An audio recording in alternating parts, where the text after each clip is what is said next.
વડોદરા શહેરમાં ગલીએ ગલીએ નશાનો વેપાર થઈ રહ્યો છે। નશાના કારોબારને બંધ કરવાની માંગ જાગૃત નાગરિકો દ્વારા વડોદરા શહેર ભગતસિંહ ચોક ખાતે જન આક્રોશ રેલી યોજવામાં આવી। કહેવાય છે કે ગુજરાતમાં દારૂ બંધી છે, પરંતુ વડોદરા શહેરના ગલીએ ગલીએ દારૂનું વેચાણ થઈ રહ્યું છે।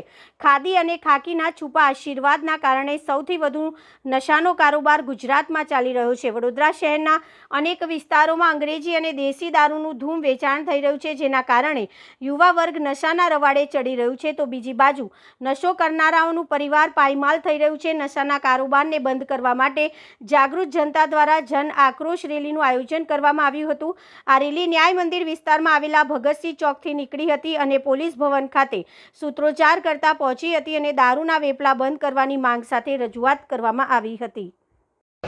આજ રોજ અમે વડોદરાની લાલકોટ ભગત સર્કલ પાસેથી જે ગુજરાતમાં દારૂના અને ડ્રગ્સ અફીણ ગાંજાના વેપલા થયા બંધ માટે આજે એક જન આક્રોશ રેલી કાઢી છે। આક્રોશ રેલી જો અમારી વાત માનવામાં નહીં આવે, આજ રોજ અમે કમિશનર સાહેબને મળવાના છે, જો વાત માનવામાં નહીં આવે તો આ રેલી ગાંધીનગર સુધી જશે।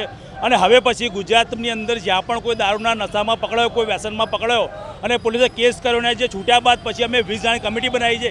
એ કમિટી એ દારૂના અડ્ડા પર, એ ચરસ ગાંજા અફીણના અડ્ડા પર રેડ મારશે અને માન્યવર પોલીસ સાહેબશ્રીએ લઈને રેડ મારશે અને અડ્ડા બંધ કરવાનું કામ અમે તજવીજ હાથ ધરીશું, એવી અમારી માંગણી છે।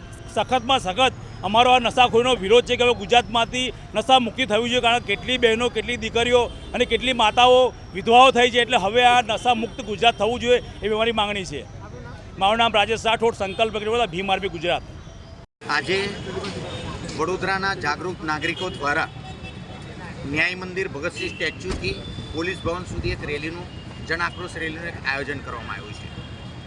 રેલીઓ અત્યારે ગુજરાત રાજ્યની અંદર બહુ ઠેર ઠેર દારૂબંધી હોવા છતાં પણ ખુલ્લેઆમ દારૂ, ચરસ, ગાંજાનું વેચાણ થાય છે, જેથી આવનાર ભવિષ્યના યુથ અને યુવા લોકો એક એવી જગ્યાએ વળાંક લઈ રહ્યા છે જે કાલનો જે ભાવિ છે એ બરબાદ થઈ રહ્યું છે।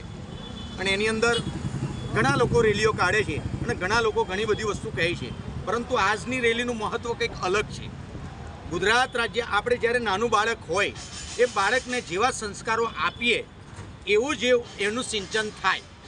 તો ગુજરાત રાજ્યની અંદર દારૂબંધી છે, તો દારૂબંધી હોવા છતાં પણ દારૂબંધી કેમ નથી અને બધા અડ્ડાઓ કેમ ચાલે? એનું કારણ છે કે ઉપરના નેતાઓ ઠેઠ સુધી બેઠેલા એનું લેડીઝ જો કહે છે ને એનું નખો જ જાય એવું ભારત દેશના ભાવિને જે બગાડી રહ્યા એવા બેકાર માણસો જે પોલીસ કર્મીઓને પણ દબાણ કરે છે કે તમે આ જો દારૂબંધી ના હોય તો એમનું પછી પૈસા ક્યાંથી આવે? ઉપરની આજની સરકારના ઉપરના મોટા મોટા નેતાઓ જેવા હર્ષ સંઘવી જેવા, 8 પાસ જેવા ઠોઠ એવા વ્યક્તિઓ પોલીસને એક ખાલી સપોર્ટ કરે છે, પરંતુ પોલીસનો સપોર્ટ નથી, એ પોલીસની સમક્ષ જે પબ્લિકનો વેર છે એ એને ઊભું કરે છે। એટલે આ પોલીસ કમિશનર સાહેબને અમે કહેવા માગીએ છીએ કે તમે દરેક પોલીસો, 1-2 ભ્રષ્ટ પોલીસ હશે એના માટે બધી જ પોલીસનું નામ ખરાબ થાય છે, તો આ હપ્તા બંધ કરાવી દો। અને બીજી વસ્તુ કે મધ્યપ્રદેશ હોય, રાજસ્થાન હોય, મહારાષ્ટ્ર હોય, મુંબઈ હોય, એમાં ખુલ્લે આમ દારૂ ચાલે છે। એનું રીઝન એને લાયસન્સ મળે છે, તો તમે લાયસન્સ આપી દો અને નકલી દારૂનો વેચાણ બંધ કરી દો, કાં તો પછી પૂરું સમાપ્ત કરી દો, કાં તો પછી લાયસન્સ આપી દો। કેમ બીજા રાજ્યમાં નથી ચાલતું? પરંતુ જો ગુજરાત રાજ્યની અંદરથી આ દારૂબંધી થાય ના થાય અને ખુલ્લેઆમ વેચાય તો આ લોકોના ખિસ્સા ગરમ ના થાય। એટલે આ પોલીસ કર્મીઓ બી બદનામ થઈ રહ્યા છે। એમના તે જે ઉપરથી ઓર્ડર હોય એ ઓર્ડર ઉપર જ કામ કરવું પડે છે, એ પણ મજબૂર છે।